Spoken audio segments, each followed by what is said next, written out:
ទស្សនវិជ្ជាស្វាគមន៍មកកាន់ថ្នាក់គីមីវិទ្យាទី8ចុះថ្ងៃនេះយើងមកធ្វើសំណួរចម្លើយនៅក្នុងជំពូកទី2មេរៀនទី2ការញែកល្បាយដែលយើងមាន18សំណួរចម្លើយបងប្អូនអាចមើលសៀវភៅសិក្សាគោលបន្ថែមដោយខ្លួនឯងនៅទំព័រ128ដល់133តើឥឡូវយើងទៅមើលសំណួររបស់យើងទាំងអស់គ្នាសំណួរទី1តើក្នុងធម្មជាតិសារធាតុភាគច្រើនជាសារធាតុសុទ្ធឬជាល្បាយម្ដងទៀតតើក្នុងធម្មជាតិសារធាតុភាគច្រើនជាសារធាតុសុទ្ធឬជាល្បាយ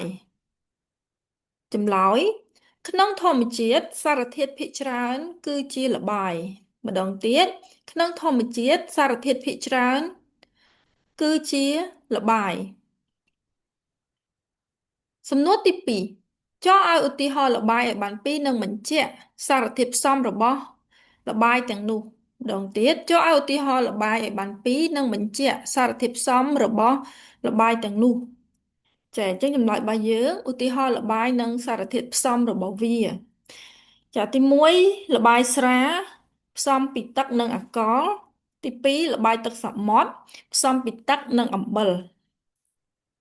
សំណួរទី3តើការញែកល្បាយជាអ្វីម្ដងទៀតតើការញែកល្បាយជាអ្វីចាអញ្ចឹងចម្លើយរបស់យើងការញែកល្បាយគឺជាការញែកសារធាតុទាំងឡាយដែលនៅលាយឡំគ្នាឲ្យស្ថិតនៅដាច់ពីគ្នាម្ដងទៀតការញែកល្បាយគឺជាការញែកសារធាតុទាំងឡាយដែលនៅលាយឡំគ្នាឲ្យស្ថិតនៅដាច់ពីគ្នាសំណួរទី4តើក្នុងការញែកល្បាយមានវិធីអ្វីខ្លះម្ដងទៀតតើក្នុងការញែកល្បាយមានវិធីអ្វីខ្លះចាអញ្ចឹងចម្លើយរបស់យើងក្នុងការញែកល្បាយមានវិធីដូចជាចម្រោះរំហួតកំណរក្រាមបំណិតម្ដងទៀតក្នុងការញែកល្បាយមានវិធីដូចជាចម្រោះរំហួតកំណរក្រាមបំណិតសំណួរទី5តើវិធីចម្រោះជាអ្វីម្ដងទៀតតើវិធីចម្រោះជាអ្វីចម្លើយ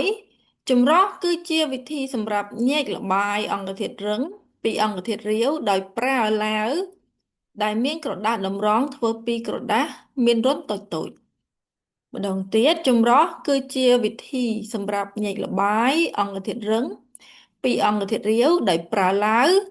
ដែលមានក្រដាសតម្រង់ធ្វើពីក្រដាសមានរន្ធតូចៗសំណួរទី6តើអ្វីទៅជាកករវិលវល់ម្ដងទៀតតើអ្វីទៅជាកករវិលវល់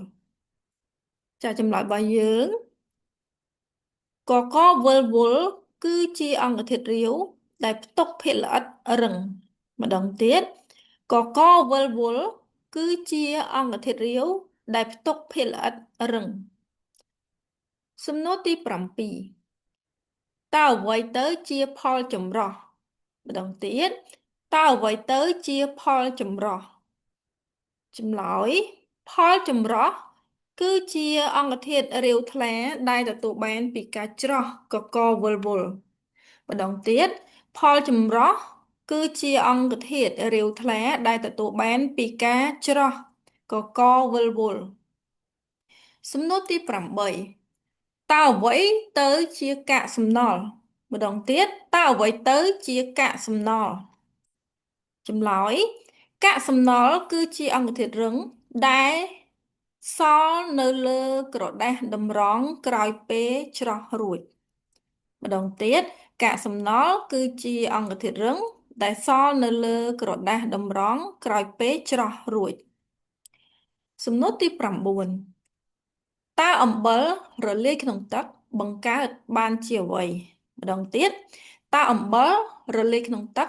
បង្កើតបានជាអ្វីចាចម្លើយរបស់យើងអំបិលរលាយក្នុងទឹកបង្កើតបានជាល្បាយទឹកអំបិលម្ដងទៀតអំបិលរលាយក្នុងទឹកបង្កើតបានជាល្បាយទឹកអំបិលសំណួរទី10តើរំហួតជាអ្វីម្ដងទៀតតើរំហួតជាអ្វីចម្លើយរំហួតគឺជាវិធីញែកល្បាយដោយទាញយកអង្គធាតុរឹងដែលរលាយចេញពីល្បាយចាល្បាយហ្នឹងគឺល្បាយស្មើសាច់ម្ដងទៀតរំហួតគឺជាវិធីញែកល្បាយដោយទាញយកអង្គធាតុរឹង ដែលរលាយចេញពីល្បាយចាល្បាយស្មើសាច់សំណួរទី11ដើម្បីបានក្រាមស្ករពីល្បាយទឹកស្ករតើគេប្រើវិធីអ្វីម្ដងទៀត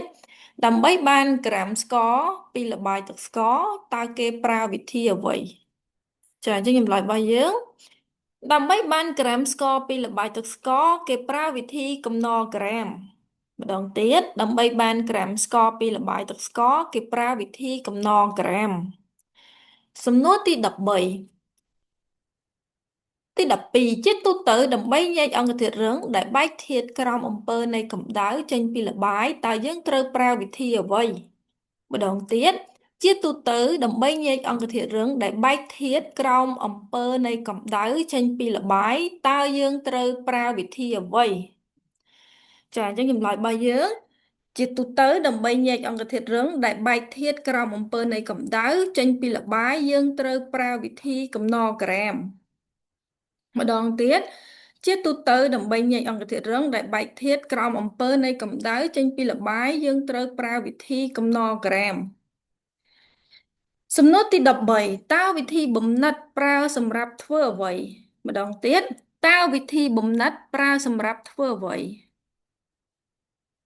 វិធីបំណិតប្រើសម្រាប់បន្សុទ្ធអង្គធាតុរាវម្ដងទៀតវិធីបំណិតប្រើសម្រាប់បន្សុទ្ធអង្គធាតុរាវសំណួរទី14តើបំណិតមានប៉ុន្មានប្រភេទអ្វីខ្លះម្ដងទៀតតើបំណិតមានប៉ុន្មានប្រភេទអ្វីខ្លះចាចម្លើយរបស់យើងបំណិតមានពីរប្រភេទគឺបំណិតធម្មតានិងបំណិតពភាគចាម្ដងទៀតបំណិតមានពីរប្រភេទគឺបំណិតធម្មតានិងបំណិតប្រភាគសំណួរទី15ដើម្បីទាញយកទឹកសុទ្ធចេញពីទឹកសមុទ្រតើគេប្រើវិធីអ្វីម្ដងទៀតដើម្បីទាញយកទឹកសុទ្ធចេញពីទឹកសមុទ្រតើគេប្រើវិធីអ្វីចាអញ្ចឹងចម្លើយរបស់យើងដើម្បីទាញយកទឹកសុទ្ធចេញពីទឹកសមុទ្រគេប្រើវិធីបំណិតធម្មតាម្ដងទៀតដើម្បីទាញយកទឹកសុទ្ធចេញពីទឹកសមុទ្រគេប្រើវិធីបំណិតធម្មតាសំណួរទី16តើគេប្រើបំណិតប្រភាគសម្រាប់ធ្វើអ្វីចូលឲ្យឧទាហរណ៍បញ្ជាក់ម្ដងទៀតតើគេប្រើបំណិតប្រភាគសម្រាប់ធ្វើអ្វីចូលឲ្យឧទាហរណ៍បញ្ជាក់ចាអញ្ចឹងចម្លើយរបស់យើងគេប្រើបំណិតប្រភាគសម្រាប់ញែកល្បាយអង្គធាតុរាវដែលអាចរលាយចូលគ្នាបានហើយមានចំណុចរំពុះខុសគ្នាឧទាហរណ៍បំណិតស្រាម្ដងទៀតគេប្រើបំណិតប្រភាគសម្រាប់ញែកល្បាយអង្គធាតុរាវដែលអាចរលាយចូលគ្នាបានហើយមានចំណុចរំពុះខុសគ្នាឧទាហរណ៍បំណិតស្រាសំណួរទី17តើគេអាចញែកល្បាយដោយវិធីសាមញ្ញអ្វីខ្លះទៀត